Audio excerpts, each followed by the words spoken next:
ദൈവത്തിൻ്റെ അതിപരിശുദ്ധ നാമം മഹത്വപ്പെടട്ടെ. ഈ മനോഹര പ്രഭാതത്തിനായി ദൈവത്തിന് സ്തോത്രം ചെയ്യാം. കാലാവസ്ഥ വളരെ പ്രതികൂലമാണ്. നിങ്ങളോട് അടുത്ത 2 മണിക്കൂർ വെള്ളം കുടിക്കണം എന്ന് പറയാൻ സംവിധാനങ്ങളില്ലാത്തത് കൊണ്ടാണ്. അല്ലെങ്കിൽ ഇടയ്ക്കിടയ്ക്ക് വെള്ളം കുടിക്കണം എന്ന് ഞാൻ ഓർമ്മപ്പെടുത്തേണ്ടതായിട്ടുണ്ട്. പ്രത്യേകിച്ച് ഗായക സംഘാംഗങ്ങൾ കുപ്പായിട്ടിരിക്കുമ്പോൾ ഡീഹൈഡ്രേഷൻ്റെ സാധ്യത വളരെ കൂടുതലാണ്. കഠിനമായ ചൂടുണ്ട്, പ്രായമുള്ളവർക്കും ഉണ്ട് എന്നുള്ള ബോധ്യത്തോടുകൂടിയാണ് ഞാനിവിടെ നിൽക്കുന്നത്. ഈ കാലത്തെക്കുറിച്ച് സൂചിപ്പിക്കുന്നത് it's A world of distractions and temptations എന്നാണ്. ശ്രദ്ധാശൈഥില്യങ്ങളും പ്രലോഭനങ്ങളുമുള്ള ഒരു കാലമാണ്. ശ്രദ്ധാശൈഥില്യം എന്ന് പറഞ്ഞാൽ നമുക്കൊന്നിലും അങ്ങനെ ഗൗരവമായി കേന്ദ്രീകരിക്കാൻ കഴിയാത്ത ഒരു ചുറ്റുപാട് നമുക്കുണ്ട്. നമ്മൾ ശ്രദ്ധിച്ചിട്ടുണ്ടോയെന്നറിയില്ല, ചില ആൾക്കാർക്ക് പള്ളിയിൽ വരുമ്പോൾ പോലും ഒരു 2 മണിക്കൂർ മൊബൈൽ മാറ്റി വെക്കാൻ കഴിയത്തില്ല. ചിലരാണെങ്കിൽ ആ ഫോണിൻ്റെ ഏറ്റവും വലിയ വോളിയത്തിലിട്ടാണ് ഇരിക്കുന്നത്. ചിലർ വിചാരിക്കുന്നത് കർത്താവ് ഇപ്പോൾ വരുമെന്ന രീതിയിൽ. അത് 2 മണിക്കൂർ നമുക്ക് ഒരു ഫോൺ വന്നാൽ 2.5 മണിക്കൂറാകുമ്പോൾ നമുക്ക് തിരിച്ച് വിളിക്കാം എന്നുള്ളതല്ല, അപ്പോൾ തന്നെ മറുപടി പറയണം. കാരണം അതിനു മുമ്പ് കർത്താവ് വന്നു പോയാൽ എന്തോ പ്രശ്നമാകുമല്ലോ എന്നുള്ള രീതിയിലാണ് ചിലരുടെ ശൈലികൾ. ചിലർ വേദപുസ്തകം വായിക്കുന്ന, ഞാൻ തെറ്റ് പറയുന്നില്ല, വേദപുസ്തകം വായിക്കുന്നത് നമ്മുടെ നെറ്റ് ഓൺ ചെയ്തിട്ടാണ്. അതിനൊരു ഗുണമുണ്ട്. അപ്പോൾ നമുക്ക് അപ്ഡേറ്റഡ് ന്യൂസ് വന്നുകൊണ്ടിരിക്കും, അപ്ഡേറ്റ് ചെയ്യപ്പെടും നമ്മൾ. അപ്പോൾ നമുക്കത് വായിക്കാം. സാധാരണഗതിയിൽ ബൈബിൾ എടുത്ത് വായിക്കുമ്പം ന്യൂസ് 18-ൻ്റെ ഒരു ന്യൂസ് വന്നാൽ നമ്മൾ സ്വാഭാവികമായിട്ട് അതിലൊന്ന് കുത്തും, ചിലപ്പോൾ അതിന് ശബ്ദവും ഏറിപ്പോവും. അപ്പോൾ മനുഷ്യനെ ഫോക്കസ് ചെയ്യാൻ കഴിയാത്ത, അല്ലെങ്കിൽ ഒന്നിലും കൃത്യമായി ശ്രദ്ധ കേന്ദ്രീകരിക്കാൻ കഴിയാത്തൊരു കാലഘട്ടമാണ്. ഒപ്പം പ്രലോഭനങ്ങളും. ഈ കാലത്തേറെ വെല്ലുവിളിക്കപ്പെടുന്ന ഒന്നാണല്ലോ സെലിബസി, ബ്രഹ്മചര്യം.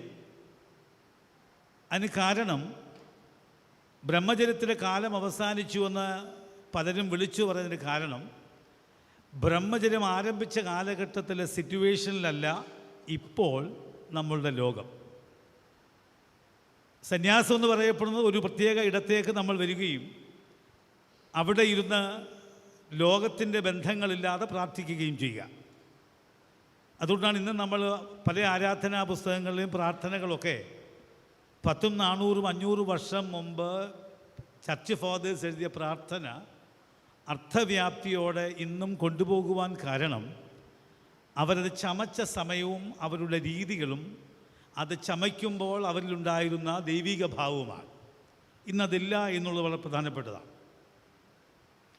ഇന്ന് സഭ വായിച്ചു കേട്ട വേദഭാഗങ്ങളുടെ അടിസ്ഥാനത്തിൽ വളരെ പരിചിതമായ 3 ഭാഗങ്ങളാണ്.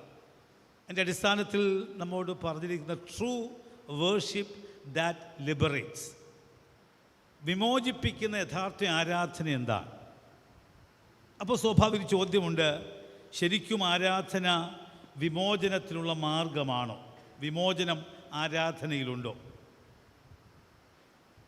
ഒരു പ്രാഥമിക ടെസ്റ്റ് നടത്തിയാൽ നിങ്ങൾക്ക് ഒരു ദിവസം ആരാധനയിൽ പങ്കെടുത്തില്ല എങ്കിൽ ഒരു അസ്വസ്ഥതയുണ്ട് എങ്കിൽ അതിൻ്റെ അർത്ഥം ആരാധന നിങ്ങൾക്ക് വിടുതലിൻ്റെ സന്ദേശവും സാമീപ്യവും നൽകുന്നു എന്നാണ്. ഒരു ദിവസം ആരാധന മാറി നിൽക്കുമ്പോൾ ഒരു സുഖം തോന്നുന്നവരുണ്ടെങ്കിൽ അതിൻ്റെ അർത്ഥം നമുക്ക് ഒരു വിധത്തിൽ പറഞ്ഞാൽ ഈ ആരാധന അത്ര വലിയ കാര്യമാണ് എന്ന് തോന്നാത്തതാണ്. അതുകൊണ്ട് ആരാധന ഒരു സ്വാതന്ത്ര്യ കവാടം മനുഷ്യന് തുറക്കണമെന്നുള്ള ഒരു ചിന്തയോടുകൂടി വേണം നാം ഈ ആരാധനയിൽ ഭാഗമാകുക.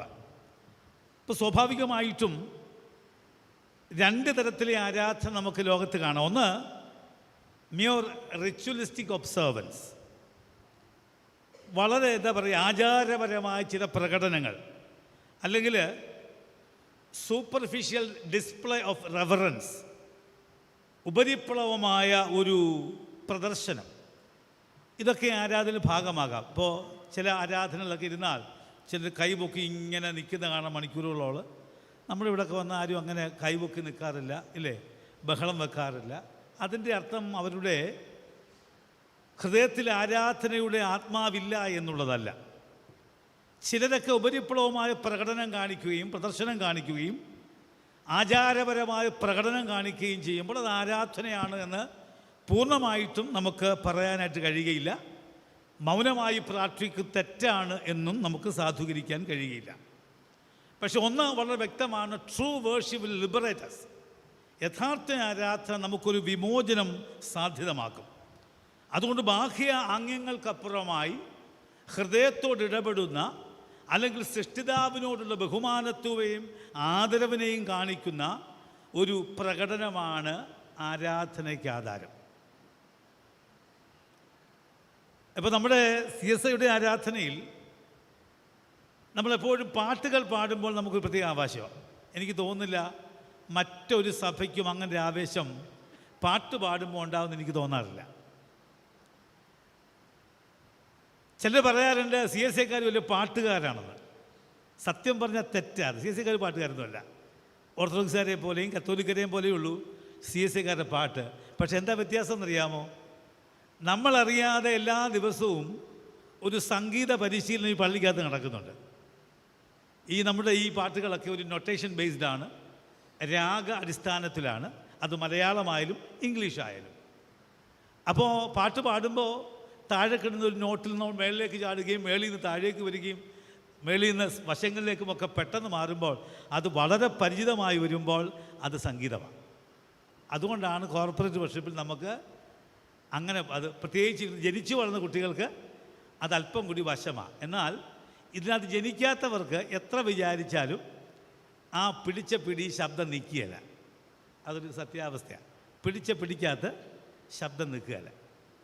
എന്നാൽ ജനിച്ചവർക്ക്, ഞാൻ ആരും ഉദ്ദേശിച്ച് പറഞ്ഞല്ലോ കേട്ടോ, നിങ്ങൾ ചിലരൊക്കെ എന്നെ നോക്കി ചിരിക്കുന്നത് എന്നെയാണോ അല്ല, അതാരുടെയും കുഴപ്പമല്ല. ചെറുപ്പകാലം മുതൽ ആരാധനയുടെ സംഗീതത്തിൽ ഒരു ഫ്രീഡം കൊടുത്തതുകൊണ്ടാണ്.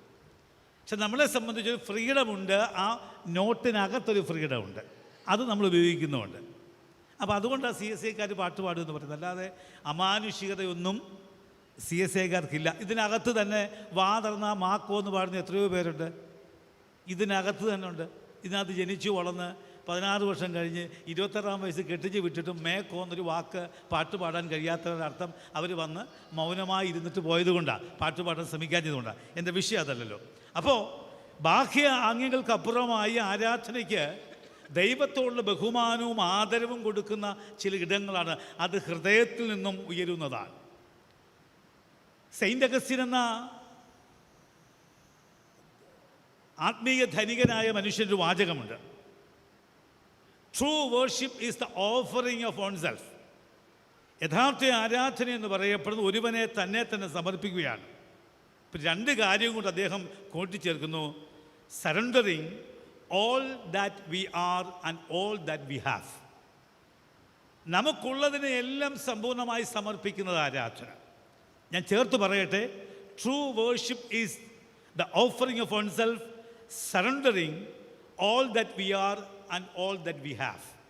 ആരാധന ഇടത്ത് വരുമ്പോൾ നമുക്കെല്ലാ ഡിസ്ട്രാക്ഷൻസും മാറ്റിയിട്ട്, ഞാൻ പറഞ്ഞല്ലോ, ഒരു 2 മണിക്കൂർ മൊബൈലൊന്ന് ഓഫ് ചെയ്യിക്കാൻ പറ്റിയ എത്ര നല്ല കാര്യമാണ്. നമ്മൾ ആരാധനയ്ക്ക് മണി അടിക്കുന്നതിന് തൊട്ട് മുമ്പ് വരെ നമ്മൾ ലൈവാണ്, ഇല്ലേ, പൂർണ്ണമായിട്ടും. നമുക്ക് ശ്രദ്ധ കേന്ദ്രീകരിക്കാൻ പറ്റത്തില്ല. ആരാധനയിടത്ത് വന്നാൽ ദൈവത്തോട് 1 മിനിറ്റ് സംസാരിക്കാൻ നമുക്ക്, അപ്പോഴും നമ്മൾ മനുഷ്യരോട് സംസാരിക്കും. അപ്പോൾ അതിനായിട്ട് നമ്മൾ ഒരുങ്ങുന്നില്ല എന്നാണ് അതിൻ്റെ അർത്ഥം. നമ്മുടെ ഒരു പാരമ്പര്യം നഷ്ടപ്പെടുന്നു എന്നും കൂടി അർത്ഥമുണ്ട്. 10 മണിക്ക് പള്ളിയിൽ ആരാധനയ്ക്ക് കയറിയാൽ നമ്മുടെ പൂർവ്വപിതാക്കൾ ആരും അങ്ങനെ സംസാരിച്ച് ബഹളം വച്ചിട്ടിരിക്കില്ല. അവർ ദൈവത്തോടുള്ള വിധേയത്വത്തിൽ മൗനമായിരിക്കുകയാണ്. അതുകൊണ്ട് ചിലപ്പോൾ അവരുടെ ആത്മീയ യാത്രയ്ക്ക് ഡിസ്ട്രാക്ഷൻ ഉണ്ടാകുമെങ്കിൽ അവർ ഒരു മൂലയിൽ ഒതുങ്ങി അങ്ങിരിക്കും. കാരണം മറ്റേത് കേൾക്കണ്ടല്ലോ എന്ന് ആലോചിക്കും, ആ ബഹളം കേൾക്കണ്ടല്ലോ എന്ന് ആലോചിക്കും. അപ്പോൾ ട്രൂ വർഷിപ്പ് എന്ന് പറയുമ്പോൾ നമുക്ക് എന്തുണ്ടോ, നമ്മുടെ ഹൃദയത്തിൽ എന്തുണ്ടോ അതെല്ലാം ഒഴിവാക്കുക. അതുകൊണ്ടാണ് ആരാധനയിൽ ഒരാത്മസംതൃപ്തി ഉണ്ടെന്നും ആരാധനയിൽ ലൗകിക മോഹങ്ങളിൽ നിന്നും ഒരു വിടുതലുണ്ട് എന്നും പറയുവാൻ കാരണം. അതുകൊണ്ട് ആരാധന നമ്മളെ അത്തരമൊരു തലത്തിലേക്ക് ഉയർത്തണമെന്നാണ് പറയുക. യഥാർത്ഥ ആരാധന നമ്മിൽ വലിയ ആത്മവിശ്വാസവും ധൈര്യവും സൃഷ്ടിക്കും. നമ്മളിപ്പോൾ വായിച്ച സുവിശേഷ ഭാഗത്ത് ഒരു സ്ത്രീ വന്ന് ആരാധനയിടത്തിരിക്കുകയാണ്. ആരാധനയിടത്തിരുന്നിട്ട് അവൾ ജീവിതത്തിൽ സാധാരണക്കാരെ പോലെ ആകുമ്പോൾ അവിടെ ചോദ്യം ചോദിക്കുന്ന ആരാന്നറിയാമോ? ദേവാലയ നടത്തിപ്പുകാർ ചോദിക്കുക, നിനക്ക് ഈ ശബത്ത് ദിവസം മാത്രമേ ചെയ്യാൻ കണ്ടുള്ളൂ എന്ന്. അതിനകത്ത് തന്നെ അർത്ഥമുണ്ട്. ആരാധനയുടെ ഒരു കോണിൽ ആരാലും പരിഗണിക്കപ്പെടാതെ കൂനയായി ഒടിച്ചു കുത്തിയിരുന്നൊരു സ്ത്രീയാണ്. അവളെ ജീവിതത്തിൻ്റെ മുഖ്യധാരയിലേക്ക് അവളെ ആരാധനയുടെ ഭാഗമാക്കാൻ ശ്രമിക്കാത്ത പൗരോഹിത്യ വൃന്ദത്തിനും അതുമായി ബന്ധപ്പെട്ട വൃന്ദത്തിനും അവൾ അങ്ങനെ തന്നെ ഇരുന്നാൽ മതി എന്നൊരു ചിന്തയാണ്. ഞാനിത് പറയുമ്പോൾ നമ്മുടെ ടി വിയിലൊക്കെ കാണുന്ന ആരാധനയിൽ വിടുതലിനെ കുറിച്ചൊന്നും ആരും അങ്ങ് അതിശയപ്പെട്ട് കളയരുത്. ഞാനിരുന്ന ഒരു പള്ളിയിൽ, ഞാനത് പരസ്യമായിട്ട് പറയുന്നത് സത്യമാകുന്നതുകൊണ്ടാണ്, ഒരു മോൻ പ്ലാവയിൽ നിന്ന് വീണു. അവനെ പള്ളിക്കാർ ശരിക്കും കെയർ ചെയ്തു. ശരിക്കും കെയർ ചെയ്ത് ധാരാളം കെയർ ചെയ്തപ്പോൾ ആരോ ചെന്ന് പറഞ്ഞു, ഇവിടെ തിരുവല്ലയിൽ ഇന്ന ആൾ വരുന്നുണ്ട്, അവിടെ പോയാൽ ശരിക്കും പറഞ്ഞാൽ നിനക്ക് സൗഖ്യമാകും. അങ്ങനെ കിടക്കയോടെ അവനെ എടുത്ത് തിരുവല്ലയിൽ കൊണ്ടുവന്ന് വലിയ മെഗാ മീറ്റിംഗ് കഴിഞ്ഞ് അവൻ്റെ ഇല്ലാത്ത അസ്ഥികളും കൂടെ കുരുങ്ങിപ്പോയി. അവൻ തിരിച്ച് വീട്ടിൽ വന്ന് ക്ഷമ പറഞ്ഞ് CSI പള്ളിക്കാരോട് പറഞ്ഞു, ഞാൻ തെറ്റ് ചെയ്തു പോയി, എന്നെ ഇതുവരെ കരുതിയ എൻ്റെ പള്ളിക്കാരെ മറന്നിട്ട് എൻ്റെ ശരീരഘടന അറിയാത്ത കാരുണ്യ മെഡിക്കൽ കോളേജിലെ ചെറുപ്പക്കാരെടുത്തിട്ട് സൗഖ്യമായി എന്ന് പറഞ്ഞ് കുലുക്കിയപ്പോൾ എൻ്റെ ബാക്കി അസ്ഥിയും കൂടെ കുരുങ്ങിപ്പോയി എന്ന് പറഞ്ഞ് ഇന്നും ആ മനുഷ്യൻ ആ പള്ളിയിൽ പള്ളിക്കാരുടെ സ്നേഹത്തിന് പാത്രീഭൂതമായി പള്ളിക്കാരെല്ലാം കരുതൊക്കെ ചെയ്ത് നന്നായിട്ട് CSIയിൽ കിടന്നുകൊണ്ട് വിശ്വാസത്തോടെ യാത്ര ചെയ്യുന്നു. ഞാൻ പറഞ്ഞ കൂനയായ സ്ത്രീ ആരാധനയിൽ അവളുടെ വിടുതൽ കിട്ടിയെന്ന് പറഞ്ഞപ്പോൾ ഈ പറയപ്പെട്ട ഇന്ന് കാണുന്ന പല പരിപാടിയുമായി ബന്ധപ്പെട്ടതല്ല. നമ്മുടെ ടി വിയിലൊക്കെ ഒരാൾ പണ്ട് പ്രത്യക്ഷപ്പെടുമായിരുന്നു. അദ്ദേഹത്തിൻ്റെ പേര് പറയുന്നില്ല. അദ്ദേഹത്തിൻ്റെ തിരിച്ചറിയുന്നത് ഒരു അല്പം കളറ് വാങ്ങിയ ഒരാളാണ്, കളറ് ഉള്ള ഒരാളാണ്. അപ്പോൾ അദ്ദേഹത്തിൻ്റെ ശുശ്രൂഷയുടെ സമയത്ത് ഒരാൾ എഴുതി ചോദിച്ചു, ഈ എല്ലാവരെയും സൗഖ്യമാക്കുന്ന ആൾക്ക് ഈ വെള്ളപ്പാണ്ടങ്ങ് മാറ്റിക്കൂടായിരുന്നു. പിറ്റേന്ന് മുതൽ ഇപ്പം നിങ്ങൾ നോക്കിയാൽ അദ്ദേഹം ഈ എന്താ പറയുക, ഡൈ ചെയ്യുന്നത് മുടി മാത്രമല്ല ഇവിടം വരെയും ഡൈ ചെയ്യും. നിങ്ങൾ നോക്കിയാൽ മതി, ഒരു താരാട്ടുകാരനാണ്. അപ്പം അങ്ങനെ കാപട്യങ്ങളുടെ ലോകമാണ്. സത്യത്തിൻ്റെ ആത്മാവിൻ്റെ ആരാധനയെ കപടതയിലെത്തുമ്പോൾ ആരാധന വിടുതലെന്ന് പറയപ്പെടുന്നത് ഞാൻ മുമ്പ് പറഞ്ഞതുപോലെ തെക്കോട്ടും വടക്കോട്ടും ഓടുകയും തുള്ളുകയും ചെയ്യുന്നതല്ല. ഞാൻ പറയുന്നതൊന്നും അസത്യങ്ങളല്ല. ഡോക്ടർ പുഷ്പരാജിൻ്റെ ഒരു കൺവെൻഷനിൽ വളരെ നന്നായി ശരിക്കും പറഞ്ഞാൽ ആരാധന നടന്നപ്പോൾ ഓർഗം വായിക്കാൻ വന്ന ഒരു ചെറുപ്പക്കാരൻ എന്നോട് വന്ന് പറഞ്ഞു, അച്ഛാ നിങ്ങളുടെ ആരാധന സന്തോഷം. അദ്ദേഹം പെന്തക്കോസുകാരനാണ്. അദ്ദേഹം സംഭവം എന്നോട് പറഞ്ഞു. പത്തനംതിട്ട നഗരത്തിൽ സ്റ്റേഡിയത്തിൽ വലിയൊരു കോൺഫറൻസ് ഒരു കൺവെൻഷൻ നടക്കുക. അവസാന ദിവസം മുഖ്യ പ്രസംഗകൻ്റെ പിണയാൾ വന്ന് പറയുകയാണ്, ഇന്നത്തെ ആരാധന ഭയങ്കര ശക്തമാകണം, അതുകൊണ്ട് കിട്ടിയാൽ എല്ലാവരും തുള്ളിക്കണം എന്ന് പറയുക. സ്റ്റേജിലുള്ള എല്ലാവരും തുള്ളിക്കണം, അതാണ് ഇൻസ്ട്രക്ഷൻ. അപ്പോൾ ഒരു പാവപ്പെട്ട പാസ്റ്റ് പറഞ്ഞു, ഇച്ചിരി പുകയും കൂടി ഇട്ട് തരണമെന്ന്. ഇപ്പോൾ സ്റ്റേജിൽ പുകയൊക്കെ ഉണ്ടല്ലോ, മെറ്റാലിക് മ്യൂസിക്കൊക്കെ പുകയൊക്കെ ഉണ്ട്. ഇത് പറഞ്ഞയാളും കേട്ടയാളും അനുഭവിച്ചയാളും ഇത് കേൾക്കുമെന്നുള്ള ഉറപ്പോട് തന്നെയാണ്. അപ്പോൾ ആരാധന എന്ന് പറയപ്പെടുന്ന വിടുതലുണ്ടെങ്കിലും നമ്മൾ ഇന്ന് കാണുന്ന ചില ആരാധനക്കാരല്ല. നമ്മൾ പല ആൾക്കാർക്കും അങ്ങനെ ഒരു ബോധമുണ്ട്. ഞാനിപ്പം സാങ്കത്യവശാൽ പറയട്ടെ, CSI സെമിത്തേരിയായി കണ്ടിട്ട് വീട്ടിലിരുന്നിട്ട് മറ്റാരാധനയിൽ പോയിട്ട് ശവം അടക്കാമെന്ന് പറഞ്ഞിരിക്കുന്ന ആൾക്കാരുണ്ട്. ഞാൻ പരസ്യമായിട്ടങ്ങ് പറയാം, ഇവിടെ വന്ന് കമ്മ്യൂണിയൻ എടുക്കാതെ CSI സെമിത്തേരിയിൽ ഒരിക്കലും അടക്കപ്പെടത്തില്ല കേട്ടോ. ഇവിടെ വന്ന് വിശുദ്ധ ആരാധനയ്ക്കകത്ത് മുട്ടുകുത്താതെ ഒരു വിശുദ്ധനും ഒരു വിശുദ്ധയും CSI സെമിത്തേരി അടക്കപ്പെടത്തില്ല. അതൊരു സത്യാവസ്ഥയാണ്. ഇതൊരു സെമിത്തേരി അല്ല, ഇത് സത്യാരാധനയുടെ ഇടമാണ്. ബഹളങ്ങളില്ലാത്ത ആരാധന ഇടമാണ്. ആത്മാവുമായി സംസാരിക്കുകയും ആത്മാവും ദൈവവുമായി ബന്ധപ്പെടുന്ന ഒരിടമാണ് എന്നുള്ളതാണ്. അതുകൊണ്ട് കുനയായ സ്ത്രീയെ കണ്ടുകൊണ്ട് ആരാധനയ്ക്കകത്ത് കാല് പൊടിഞ്ഞു വന്നയാൾ അല്ലേ, മോശമല്ലേ, അതുപോലെ ഇരുന്ന വിശ്വാസമില്ലെന്ന് ഒന്നും വിചാരിക്കരുത്. പക്ഷെ അവരെ ഇവിടെ കൊണ്ടുവരുന്നതാണ് വിശ്വാസം എന്ന് പറഞ്ഞാൽ. കാല് വയ്യായെങ്കിലും കൈ വയ്യായെങ്കിലും ശരീരം വയ്യായെങ്കിലും ഈ ആരാധനയുടെ ഭാഗമാകുന്നതാണ് വിശ്വാസം. അവിടെ അവർക്ക് കിട്ടുന്ന ആത്മസംതൃപ്തിയാണ് ആരാധന എന്ന് പറയപ്പെടുക, ഇല്ലേ? യഥാർത്ഥ ആരാധന നമ്മളെ ഭയത്തിൽ നിന്ന് വിടുവിക്കും, എന്നാൽ ഭയമുണ്ടാക്കുകയും ചെയ്യും. നമ്മൾ വായിച്ചു കേട്ടല്ലോ നമ്മുടെ ലേഖന ഭാഗം, പൗലോസിൻ്റെയും ശീലാസിൻ്റെയും സംഭവമാണ്. ആരാധന കഴിഞ്ഞപ്പോൾ പൗലോസിനും ശീലാസിനും ഭയം മാറി. പക്ഷേ ആർക്കാ ഭയം ഉണ്ടായത്? ഭയമുണ്ടായത് അവരെ കരുതൽ തടങ്കിൽ വച്ചിരുന്നവർക്കാണ്. അപ്പോൾ ആരാധന ചിലർക്ക് വിടുതലുണ്ട്, ചിലർക്ക് ഭയം നൽകുകയും ചിലർക്ക് ഭയം ഇല്ലാത്തതായി തീരുകയും ചെയ്യും. ഞാൻ ഇത്രയും ആമുഖം പറഞ്ഞ് ഇന്നത്തെ പ്രധാനപ്പെട്ട ഭാഗത്തേക്ക് കടക്കുകയാണ്. പ്രധാനപ്പെട്ട ഭാഗം നമുക്ക് പരിചിതമായ പുറപ്പാട് പുസ്തകം 3-ാം അധ്യായത്തിൻ്റെ മോശയുമായി ബന്ധപ്പെട്ട ഭാഗമാണ്. ആരാധനയുമായി വളരെ നേരിട്ട് ബന്ധമില്ല എങ്കിലും വളരെ കൃത്യമായ ഒരു നല്ല സന്ദേശം നമുക്കതിൽ നിന്ന് വായിച്ചെടുക്കാം. മോശയെ നമുക്ക് നന്നായിട്ടറിയാം. 40 വർഷക്കാലം ജീവിച്ച ജീവിതകാലം നമുക്കറിയാം. ആരെ എതിർക്കണമോ അവൻ്റെ വീട്ടിൽ പാലും തേനും കുടിച്ചു വളർന്നവനാണ് മോശ. നമുക്കറിയാം ഞാങ്ങണപ്പട്ടിയുടെ കഥയറിയാം, ഭറവോൻ്റെ മകളെങ്ങനെ എടുത്തെന്നറിയാം, ഭറവോൻ്റെ വീട്ടിൽ മോശ എങ്ങനെയാണ് വളർന്നതെന്നറിയാം. ഇതെല്ലാം തിരിച്ചു കാണിക്കുന്നത് ശത്രുവിനെ എതിർക്കാൻ ഒരു പക്ഷേ അവൻ്റെ വീട്ടിൽ തന്നെ ആളുണ്ടാകുമെന്നുള്ളതാണ്. ഒരു സന്ദേശം ഇടയ്ക്ക് സൂചിപ്പിച്ചെന്നേ ഉള്ളൂ. നമ്മളെ എതിർക്കാൻ നമുക്ക് പുറത്തുനിന്ന് ആൾ വരണ്ട. നമ്മൾ നിരന്തരമായി പുറത്തൊരാൾക്ക് ശല്യമാണെങ്കിൽ ഒരുപക്ഷെ നമ്മൾ അത്രയ്ക്ക് ശക്തനാകുന്നത് കൊണ്ട് പുറത്തൊരാൾക്ക് നമ്മൾ എതിർക്കാൻ പറ്റിയില്ല എങ്കിലും അവിടെ ചിലപ്പോൾ ഒരു ഭാര്യയെ സൃഷ്ടിക്കും, അല്ലെങ്കിൽ ഒരു അമ്മായിയമ്മയെ സൃഷ്ടിക്കും, അല്ലെങ്കിൽ ഒരു മകനെ സൃഷ്ടിക്കും, അല്ലെങ്കിൽ ഒരു നല്ല മരുമകളെ സൃഷ്ടിക്കും. അങ്ങനെയും നമുക്ക് ജീവിതത്തിൽ പ്രതിസന്ധി ഉണ്ടാകാം. സമാനമായ ചിന്തയാണ്. ഫറവോൻ വല്ല കഠിനഹൃദയനാണ്. ഫറവോൻ്റെ വീട്ടിലെ പാലും തേനും കുടിച്ചുകൊണ്ടാണ് ഫറവോനെ എതിർക്കാനുള്ളവൻ ആ വീട്ടിൽ വളരുന്നത് എന്നത് ആദ്യമേ ഗൗരവമായി നമ്മൾ കാണേണ്ടതാണ്. ആ സമയത്തൊന്നും മോശയ്ക്ക് ഒരു ഭയമില്ല. എന്നാൽ ഇത്രോയുടെ ആടുകളെ, പുരോഹിതനായ ഇത്രോയുടെ ആടുകളെ നോക്കി മോശ ജീവിക്കുമ്പോൾ നമുക്കറിയാവുന്ന പോലെ വളരെ സ്ട്രെയിഞ്ചായ ദൈവസാന്നിധ്യം ഉണ്ടാകുന്നു. ഫയർ ആൻഡ് ഫ്ലെയിം ഇല്ലേ? വലിയ തീ കത്തുകയാണ്, മുൾപ്പടർപ്പ്. എന്നാൽ കൺസ്യൂം ചെയ്യപ്പെടാത്ത വലിയ പ്രതീകാത്മകമായ മുൾപ്പടർപ്പിൽ കത്തിപ്പോൾ 2 കാര്യങ്ങളാണ് മോശയോട് അന്നേരം പറയുക. ആ 2 കാര്യവും ആരാധന ഇടത്തെത്തുന്ന നമ്മളോടും പറയുന്നു എന്ന് ചിന്തിക്കണം. എന്നോടും കീപ്പ് എ ഡിസ്റ്റൻസ്, ഒരു ശകലം അകലം പാലിക്കണം. ഏതിൽ നിന്നും? അതിൻ്റെ യഥാർത്ഥ മറ്റൊരു ട്രാൻസ്ലേഷൻ പറയുന്നത് സ്റ്റോപ്പ് കമ്മിങ് ക്ലോസർ.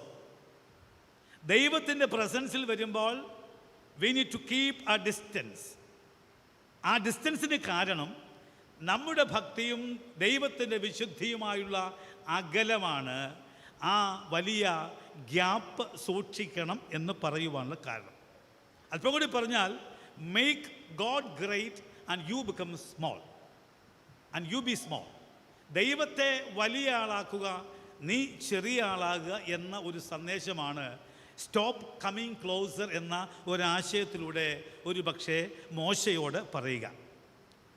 രണ്ടാമത് പറയുന്നു ടേക്ക് ഓഫ് യുവർ സാൻഡൽസ്. അതിൻ്റെ അർത്ഥം give reverence to God's presence. ദൈവത്തിൻ്റെ സാന്നിധ്യത്തിന് ഒരു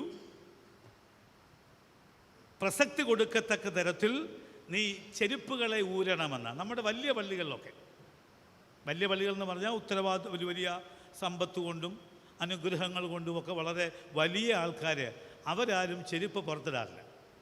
അവർ ചെരുപ്പ് അകത്തിട്ടുകൊണ്ടേ കയറത്തുള്ളൂ. അവർക്ക് അവരുടേതായ ന്യായീകരണമുണ്ട്, ഞാൻ ചോദ്യം ചെയ്യുന്നില്ല. പക്ഷെ കാലിന് തണുപ്പ് കയറുന്ന ആൾക്കാരൊക്കെ ഉണ്ടെങ്കിൽ ഒരു കുഴപ്പമില്ല, അത് ഭംഗിയാക്കുക. എന്നാലും ചിലർ ദേവാലയത്തിനകത്ത് ഇടാറില്ല അല്ലേ? ചില ദേവാലയത്തിന് മുൻപ് എഴുതി വെച്ചിട്ടുണ്ട്, നിങ്ങൾ നിൽക്കുന്ന ഇടം വിശുദ്ധ സ്ഥലമാകിയാൽ ചെരുപ്പ് ഊരിക്കളക എന്നൊക്കെ എഴുതി വെച്ചിട്ടുണ്ട്. ചിലർ ഊരിയിട്ടിട്ട് പോകും, ഊരിയിടാതെയും ഒക്കെ പോകും. പലരും ഊരിയിടാതെ പോകും. തിരിച്ചു വന്നാൽ ചിലപ്പോൾ നല്ല ചെരുപ്പ് കാണുകയില്ല, മോശം ചെരുപ്പേ കാണൂ എന്നുള്ളത് കൊണ്ടാണ്, ഭയം കൊണ്ടാണ്. പൊക്കോട്ടെ. അപ്പോൾ ടേക്ക് ഓഫ് എ സാൻഡൽ എന്ന് പറഞ്ഞാൽ അവിടെ 2 ക്വാളിറ്റി വേണം. ഒന്ന് ഹ്യൂമിലിറ്റി, നമ്മുടെ ഔദാര്യത. 2, ഞാനൊരു ഭാഗത്ത് വായിച്ചു, ഒരു ഓർമ്മപ്പെടുത്തലാണ്. നീ ജീവിക്കുന്ന പലയിടത്തും പല ജനത്തിനും അത്യാവശ്യം ഉപയോഗിക്കാനുള്ള ചെരുപ്പില്ല എന്നുള്ള ഒരു ബോധ്യവും കൂടി ഉണ്ടാകണം എന്നൊരു സാങ്കത്യമായിട്ടുള്ള ഒരു വായനയിൽ ഞാനിങ്ങനെ വായിച്ചത് ഓർക്കുന്നുണ്ട്. അപ്പോൾ 2 കാര്യം എന്ന് പറഞ്ഞാൽ, don't come closer to God and take off your sandal എന്ന് പറയുമ്പോൾ രണ്ട് കാര്യമാണ്. ദൈവത്തിൻ്റെ ഭക്തി, ദൈവത്തിൻ്റെ ശക്തി മനസ്സിലാക്കണം. മറ്റൊന്ന് അവൻ്റെ മുമ്പിൽ എങ്ങനെ നാം നിൽക്കണമെന്നുള്ള ഒരു ഓർമ്മപ്പെടുത്തലാണ്. അതുകൊണ്ടാണ് പറയുന്നത് ജെനുവിൻ വർഷിപ്പ് എന്ന് പറയപ്പെടുന്നത് it will offer real freedom provided if we keep the decorum of worship. ആരാധനയ്ക്കൊരു ഡെക്കോറമുണ്ട്. അത് കൃത്യമായി പാലിച്ചാൽ ആ ജെനുവിൻ വേർഷിപ്പ്, അത് യഥാർത്ഥ ആ സത്യ ആരാധന നമുക്ക് അടിമത്വത്തിൽ നിന്നും ഒരു മോചനം നൽകും. ആ ജെനുവിൻ ആരാധന നമ്മുടെ വിടുതലിന് മാത്രമല്ല, നമ്മോടൊപ്പമുള്ളവരുടെയും വിടുതലിന് അതൊരു പക്ഷേ കാരണമാകും. ആ ജെനുവിൻ ആരാധന നമ്മിൽ ഒരു ആത്മവിശ്വാസവും സുഖവും സൃഷ്ടിക്കുക മാത്രമല്ല, ഒരുപക്ഷെ ഹൃദയം തകർന്ന് ഒരുത്തനും അത് ലഭിക്കും. അതിലുപരിയായി സ്നേഹത്തിൻ്റെയും കരുണയുടെയും വലിയ അനുഗ്രഹങ്ങളുമായി ലോകത്തിലേക്ക് പോകുവാനും യഥാർത്ഥ ആരാധന നമ്മെ അനുവദിക്കും. ഞാൻ നമ്മുടെ ആരാധനയുടെ ഒരു അപജയത്തെക്കുറിച്ച് ഞാനൊന്ന് പറയാം. ഈ സംസാരിക്കാൻ പോലെ ഇഷ്ടമാണ്, പക്ഷേ ആരാധന കഴിഞ്ഞ് സംസാരിക്കുന്നതിൻ്റെ എണ്ണം വളരെ കുറവാണ്, ഇല്ലേ? ആരാധന കഴിഞ്ഞ് നിന്ന് സംസാരിക്കുന്നവരുടെ എണ്ണം വളരെ കുറവാണ്. എന്താ അതിൻ്റെ അർത്ഥം? അതിൻ്റെ അർത്ഥം ആരാധന നമ്മൾ ഒരു ഇമ്പാക്റ്റ് ഉണ്ടാക്കിയില്ല എന്നാണ്. ആരാധന നമ്മളൊരു ഇമ്പാക്റ്റ് ഉണ്ടാക്കിയെങ്കിൽ പലപ്പോഴും നാം മിണ്ടാത്ത ഒരാളോട് ഇന്ന് മിണ്ടണം എന്ന് ഒരു അഭിവാഞ്ചി ഉണ്ടാകും. നമ്മളിപ്പോൾ നമ്മുടെ ചർച്ച് ഡയറക്ടറി ഉണ്ടാക്കുക. അപ്പോൾ അതിന് രണ്ട് കാരണം, പലരെയും അറിയത്തില്ല എന്നാണ് പറയുന്നത്. അപ്പോൾ അതുകൊണ്ട് ഫോട്ടോ കൂടി ഉൾപ്പെടുത്തണമെന്നാണ്. അപ്പോൾ ഞാൻ അവരോട് പറഞ്ഞു, ഇവിടുത്തെ ആദ്യത്തെ ഡയറക്ടർ ഇരിപ്പുണ്ട്, അന്നത്തെ ഫോട്ടോ വെച്ച് ഒരു മനുഷ്യനെ പോലും തിരിച്ചറിയാൻ പറ്റുകയില്ല. ഇനിയിപ്പോൾ ഇന്നൊരു ഫോട്ടോ എടുത്താൽ 1.5 വർഷം കഴിയുമ്പോൾ നമ്മൾ പിന്നെ ഔട്ട്ഡേറ്റഡാണ്. നമ്മുടെ മുഖമൊക്കെ പെട്ടെന്ന് മാറിക്കൊണ്ടിരിക്കുക. ഒരു 95 വയസ്സാകാതെ കൃത്യമായി നമ്മുടെ മുഖമൊന്നും കൃത്യമായി നിൽക്കത്തില്ലെന്ന് എൻ്റെ വിചാരം. മാറ്റങ്ങൾക്ക് വിധേയമാണ്. പക്ഷേ ആരാധന അത് സത്യ ആരാധനയാകുമ്പോൾ will make it a point to speak to at least 1 person after the service. ആരാധനയ്ക്ക് ശേഷം ഒരാളെയെങ്കിലും, പരിചയമില്ലാത്ത ഒരാളെയെങ്കിലും ഒന്ന് കണ്ടുമിണ്ടണം, ഇല്ലേ? ഒരാളോടെങ്കിലും, ഞാൻ പരിചയപ്പെട്ടില്ലാത്ത ഒരാളോട് ഇന്നൊന്ന് കണ്ടുമിണ്ടും. ഇതൊരു കരിസ്മാറ്റിക് ബഹളം വയ്ക്കുന്ന ആരാധനയാണെങ്കിൽ പാസ്റ്റർ പറയും, നിങ്ങൾ അങ്ങോട്ടും ഇങ്ങോട്ടും നോക്കിയേ, അപ്പുറത്തിരിക്കുന്ന അറിയാമോ, ഒന്ന് കൈ കൊടുത്തേ, ഒന്ന് ചിരിച്ചേ, ഒന്ന് ഇങ്ങനെ എന്നൊക്കെ പറയും. നമ്മളങ്ങനെ ചെയ്യാറില്ല. നമ്മൾ വേറൊരു സോളം രീതിയിലാണ് നമ്മുടെ ആരാധന പോകുന്നത്. എങ്കിലും പുറത്തിറങ്ങുമ്പോൾ ഇതുവരെ കണ്ടിട്ടില്ലാത്ത ഒരാളെ ഒന്ന് കാണാൻ, ഇല്ലേ? അങ്ങനെ ഒരാൾ ജീവിച്ചിരിക്കുന്നു എന്നറിയാൻ. നമ്മുടെ ഏകദേശം 18ഓളം ആൾക്കാർ വീട്ടിലിരിപ്പാണ്. ആ 18ഓളം ആൾക്കാർ എത്ര പേർക്ക് ഈ ജനറേഷൻ അറിയാമെന്ന് എനിക്കറിയത്തില്ല. ഞാൻ അതുകൊണ്ടാണ് ഈ മധ്യസ്ഥ പ്രജ്ഞ നീണ്ടുപോയാലും ഇങ്ങനെ കുറേ ആൾക്കാരൊക്കെ ജീവിച്ചിരിക്കുന്നു എന്ന് പറയേണ്ടി വരുന്നത്. നാളെ നമ്മളും ഇരിക്കുമ്പോൾ നമ്മളെ ഓർക്കാൻ ആരും ഉണ്ടാകത്തില്ല. അവസാനം നമ്മൾ കണ്ടൊരു മുഖം പോലുമല്ല ഇവിടെ കൊണ്ട് വെക്കുമ്പോൾ വ്യത്യസ്തമാകും. ഞാൻ കാട് കയറി പോകുന്നത് എനിക്കറിയാം. അപ്പോൾ ആരാധന, when you go out, you make sure that you're talking to at least 1 person. അത് നിങ്ങൾക്ക് ഏറ്റവും പ്രധാനപ്പെട്ട, സ്ഥിരം സംസാരിക്കുന്ന ഒരാളോടല്ല. പിന്നെ സംസാരിക്കുന്നത് എന്താണെന്നൂടെ വേണം കേട്ടോ, ഇല്ലേ? ഒരു പണ്ട് 80കളിൽ ഒരു പാട്ടുണ്ട്, കുശുമ്പും കുന്നായ്മയും നെറുകേടും തട്ടിപ്പും ഇല്ലെങ്കിൽ ലോകത്തിൽ രക്ഷയില്ല. അതുകൊണ്ട് ഞാനും അത് പറയാമെന്നുള്ളതല്ല. സത്യാരാധനയുടെ അന്തസത്തയിൽ നിന്നുള്ള ഒരു സംസാരത്തിന് ഒരു അനുഗ്രഹം ഉണ്ടാകണമെന്നാണ് പറയുക. അതുകൊണ്ട് അതിന് ഈ വർഷിപ്പ് നമ്മൾ ഉപകരിക്കട്ടെ എന്ന് പ്രാർത്ഥിക്കാം. ബേണിംഗ് ബുഷ്, ഈ വേദപുസ്തകം പറയുന്നത് മോശയുടെ ഇടപാട്, മോശയുടെ ആ സാന്നിധ്യത്തെ ബേണിംഗ് ബുഷ് എക്സ്പീരിയൻസ് എന്നാണ്, മുൾപ്പടർപ്പിലെ അനുഭവം എന്നാണ് പറയപ്പെടുന്നത്. എന്താ മോശ തെളിയിച്ച 3 കാര്യങ്ങൾ? ഒന്ന്, മോശ ലോകത്തോട് പറഞ്ഞത് എനിക്ക് ന്യൂനതകളുണ്ടെന്ന്. Burning bush experience says that we have drawbacks in our lives, and it is the essential component of a worship. നമുക്ക് ന്യൂനതയുണ്ട് എന്ന് അംഗീകരിക്കുന്നതാണ് ഒരു ആരാധനയുടെ ഏറ്റവും അടിസ്ഥാന പ്രമാണം. നമ്മൾ പാടാറുണ്ട്, കൽപ്പന കാത്തിടുവാൻ ഒട്ടും പ്രാപ്തനല്ലേ ഞാൻ, ഇല്ലേ? വെറുതെ അങ്ങ് പാടുകയാണോ? കൽപ്പന കാത്തിടുവാൻ ഒട്ടും പ്രാപ്തനല്ലേ ഞാൻ. ഇത് ജീവിതത്തിലെ ഓരോ ആരാധനയിലും നാം എടുക്കേണ്ടതാണ്. കുറഞ്ഞ പക്ഷം ആരാധന ഇടത്തിരിക്കുമ്പോഴെങ്കിലും നിരന്തരമായി അങ്ങനെ ഒരു മനോഭാവം ഉണ്ടാകുന്നത് ഏറെ ഏറെ അനുഗ്രഹകരമായിരിക്കാം. ആ ന്യൂനത കൃത്യമായി കണ്ടതുകൊണ്ടാണ് ഒരു ചോദ്യം മോശ ചോദിക്കുന്നുണ്ട്, ഹു ആം ഐ? ഞാൻ ആരാ? ഫറവോൻ്റെ അടുക്കലേക്ക് പോകാൻ ഞാൻ ആരാ? മോശയ്ക്കറിയാം ഫറവോൻ എന്താണെന്ന്. Who am I that I should go to Pharaoh? ഫറവോൻ്റെ അടുക്കലേക്ക് പോകാൻ ഞാനാരാ? കഴിവൊന്നുമില്ല. അതിന് മുമ്പേ വിളിക്കുമ്പോൾ തന്നെ പറയുന്നുണ്ട്, I'm a person with stammering tongue and even if you want a person from my clan I am the least in my family. ഞാൻ വിക്കനായ മനുഷ്യനാണ്. ഇനി എൻ്റെ കുടുംബത്തിന് തന്നെ വേണമെങ്കിൽ I'm the least in that family. അത്രയ്ക്ക് കുറവുള്ളവനെന്ന് പറയുമ്പോൾ ആരാധനയിൽ നമുക്ക് ഏറ്റവും ആവശ്യമായിരിക്കുന്നത് നമ്മുടെ കുറവുകളെ കാണുവാനുള്ള ഒരു കാര്യമാണ്. 40 വർഷത്തെ ജീവിതത്തിൽ ഒരിക്കലും ഒരുപക്ഷെ മോശ ഇങ്ങനൊരു ചോദ്യം ചോദിക്കേണ്ടി വന്നിട്ടില്ല, ഇല്ലേ? അപ്പോൾ ദൈവം ആരാണ് എന്ന ചോദ്യത്തിന് അവിടെ ദൈവം ആരാണ് എന്നൊരു മറുപടി പറയുന്നതിന് മുമ്പ് ഒരു മറുപടി ദൈവം പറയുന്നുണ്ട്. അത് നമ്മുടെ ഓരോ ആരാധനയിലെയും നമ്മുടെ സന്ദേശമാണ്. നമ്മൾ ഹൃദയഭാരത്തോടും ഹൃദയവ്യഥയോടും കൂടി ആരാധനയിലിരിക്കുമ്പോൾ ഒരുപക്ഷെ നിൻ്റെ അസ്തിത്വം എന്തെന്ന് ചോദിക്കുമ്പോൾ നമുക്ക് അവർ യഹോവയാണെന്ന് യേശുവാണെന്ന് പറയത്തില്ലെന്ന മോശയുടെ സംഭവം വിവരി അല്ലെങ്കിൽ ബേണിംഗ് ബുഷ് എക്സ്പീരിയൻസ് പറയുന്നത്. നമ്മൾ ദൈവത്തിൻ്റെ അസ്തിത്വത്തെ ചോദിച്ചാൽ നമുക്ക് ലഭിക്കുന്ന മറുപടി I will be with you, ഞാൻ നിന്നോടൊപ്പം ഉണ്ടാകുമെന്ന. അതാണ് നമ്മുടെ ബലം. ദൈവം ആരെന്നുള്ളതല്ല, നിൻ്റെ ഏത് പ്രതിസന്ധിയിലും I will be with you, ഞാൻ നിന്നോടൊപ്പം ഉണ്ടാകും എന്നുള്ള ഒരു ഉറപ്പാണ്. എന്താണ് ഇവിടെ മോശയുടെ പ്രശ്നം? സെൽഫ് എസ്റ്റീം അല്ലെങ്കിൽ ആത്മാഭിമാനത്തിൻ്റെ പ്രശ്നമാണ് മോശയ്ക്ക്. അതിനെ ബലപ്പെടുത്താൻ God was giving confidence in response. പ്രതികരണത്തിൽ ആത്മവിശ്വാസം പകരുകയാണ്. നമ്മുടെ ആരാധനയിലൊക്കെ ഈ ആത്മവിശ്വാസമില്ലാത്ത ആൾക്കാർ ഒത്തിരിയുണ്ട്. അവരുടെ ആത്മവിശ്വാസമില്ലാത്ത അവസ്ഥയ്ക്ക് പരിധി വരണമെങ്കിൽ നമ്മുടെ ആരാധനയിൽ ഇരിക്കുന്ന എല്ലാവർക്കും നമ്മളൊരു ന്യൂനതയുണ്ട് എന്നൊരു ബോധ്യം ഉണ്ടാകണം. ജെ ഒസ്വാൾഡ് എന്ന് പറയുന്നൊരു മനുഷ്യന് വാചകം വായിക്കട്ടെ. The reason why God chose for the task was the list of his inadequacies that Moses laid out before God to reveal his incompetence. മോശയുടെ ജീവിതത്തിൽ ഒരു പക്ഷേ ഈ ഒരു വലിയ ലിസ്റ്റ് ഓഫ് ഇനാഡിക്വിറ്റീസ് അല്ലെങ്കിൽ കഴിവ് കുറവുകളുടെ വലിയൊരു ലിസ്റ്റ് മോശ ദൈവത്തിനു മുമ്പിൽ സമർപ്പിച്ചതാണ് ഒരു പരിധിവരെ ഈ സംഭവത്തിൽ അല്ലെങ്കിൽ ദൈവം അവനെ തിരഞ്ഞെടുക്കുവാനുള്ള കാരണം എന്ന് ഓർക്കണം. അതുകൊണ്ട് ബലഹീനതയുണ്ട് എന്ന് വിളിച്ചു പറയുന്ന ഇടമാണ് ആരാധന ഇടം. അതാണ് ബേണിംഗ് ബുഷ് എക്സ്പീരിയൻസിൻ്റെ ആദ്യ പഠനം. 2, burning bush experience assures that you are not alone in your faith journey. നിൻ്റെ വിശ്വാസയാത്ര നീ ഒറ്റയ്ക്കല്ല. I will be with you എന്ന് പറയുമ്പോൾ അർത്ഥം അതിനൊരു ടൈമില്ല, സമയമില്ല, കാലമില്ല, അല്ലെങ്കിൽ ഇന്ന ഇടത്തൊന്നില്ല.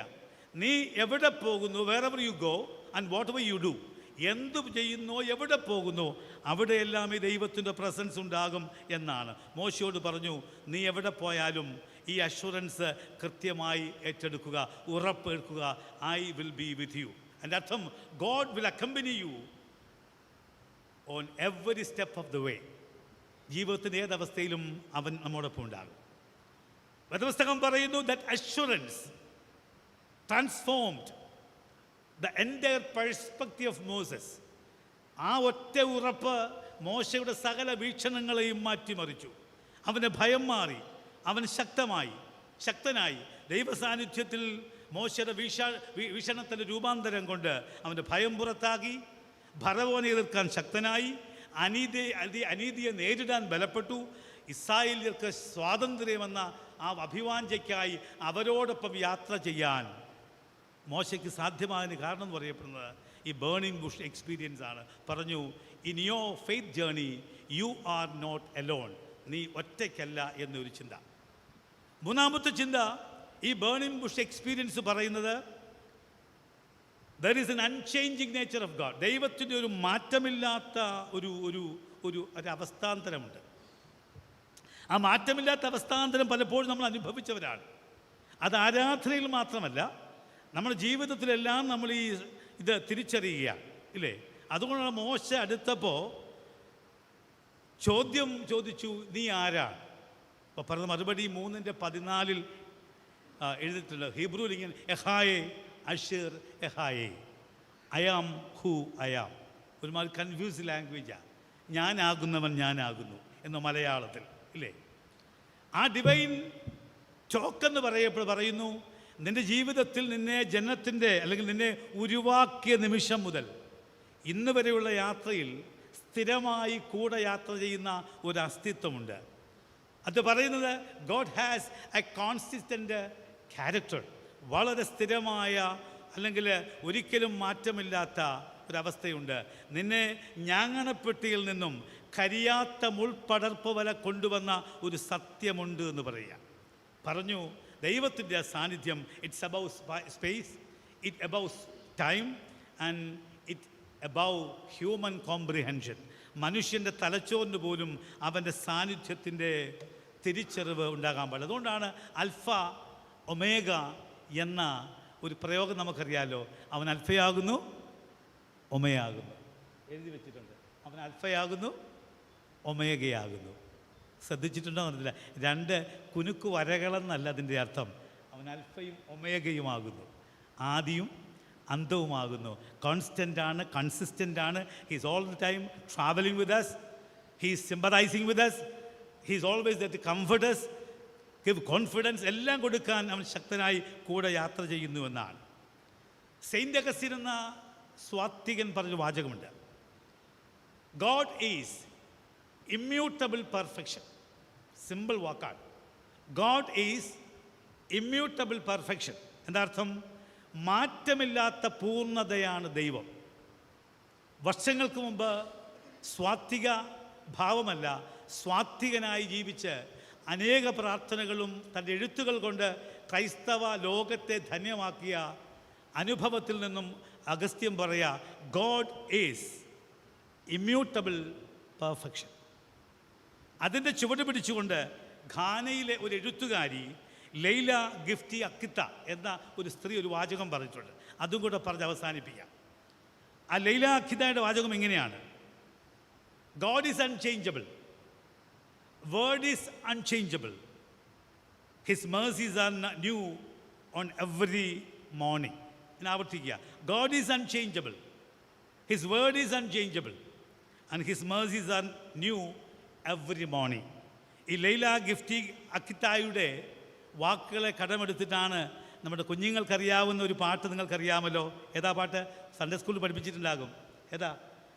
The steadfast love of the Lord never ceases, His mercies never come to an end.